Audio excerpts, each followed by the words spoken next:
मित्रांनो नमस्कार. सावळ्याची जणू सावली या मालिकेच्या आजचा म्हणजेच 21 जूनचा रिव्ह्यू आपण बघत आहोत. खूप छान असा ट्विस्ट आहे, त्यामुळे स्किप न करता शेवटपर्यंत नक्की बघा.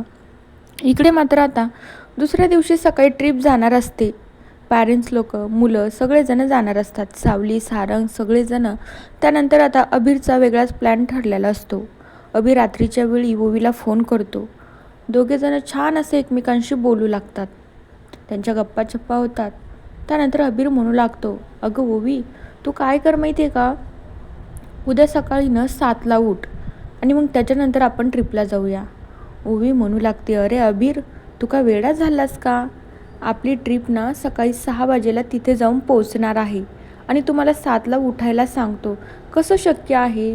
माझी ट्रिप मिस नाही होणार का?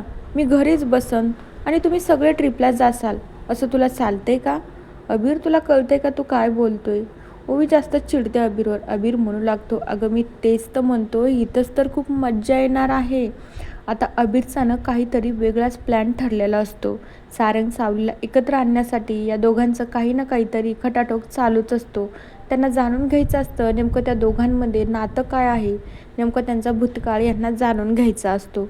म्हणून तर हा ट्रिपचा प्लॅन त्यांनी काढलेला असतो.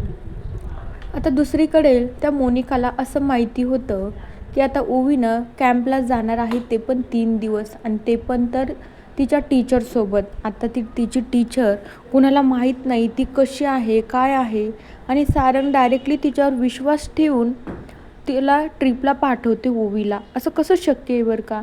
आता ही मोनिका तिलोत्तमाच्या डोक्यात काही भरून देण्याचा प्रयत्न करते. दोघीजणी हॉलमध्येच बसलेले असतात. तितक्या वेळामध्ये तिलोत्तमाला मोनिका म्हणू लागते, अहो आई, मला तुम्हाला एक गोष्ट सांगायची आहे. हल्ली आता सारंग आपलं तर काही घरातल्यांचं ऐकतच नाही. त्याच्याच मनाचं तो करून दाखवतो. पण आता तो काय करतोय, त्याने आपल्या सगळ्यांच्या विरोधात जाऊन ओवीसाठी गाण्याचे क्लासेस तर त्यांनी लावलेच. आपण तेही मान्य केलं, अगोदर लावले, घरात किती मोठं भांडण झालं तरीही त्याला काहीच फरक नाही पडला. आणि आता तर त्यांनी परत क्लासेस लावले, त्याला कोणी काही बोललंच नाही, कारण तो कुणाचं ऐकतच नाही ना. त्यानंतर आता तिलोत्तमाला कळत असते मोनिकाला नेमकं काय म्हणायचं आहे. ती फक्त शांत बसते.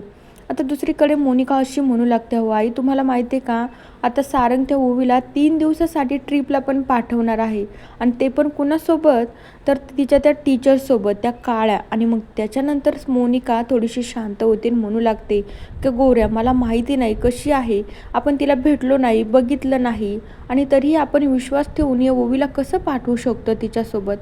तिलोत्तमाला राग येतो. तिलोत्तमा उभी राहते, म्हणू लागते, मोनिका, तुला गोष्ट सांगू का, तो माझा भूतकाळ होता, त्याच्याशी मला काही घेणं देणं नाही. पण सारंग त्याच्या आईचं नक्की ऐकेल.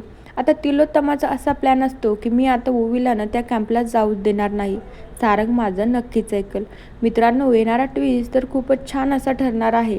आता तिलोत्तमा सारंगला बोलेल की ओवीला कॅम्पला नाही पाठवायचं. घरामध्ये नकार असताना देखील तुला गाण्याचे क्लासेस लावू दिलेत ना तिच्यासाठी, आता कॅम्पला अजिबात तिला पाठवायचं नाही आहे. पण आता सारंग तिलोत्तमाचं ऐकतो का त्याच्या लाडक्या लेकीचं ओवीचं ऐकतो, ते नक्की बघूया. तोपर्यंत त्या मालिकेच्या पुढील भागांच्या अपडेटसाठी आपल्या चॅनलला नक्की सबस्क्राईब करा. So bye.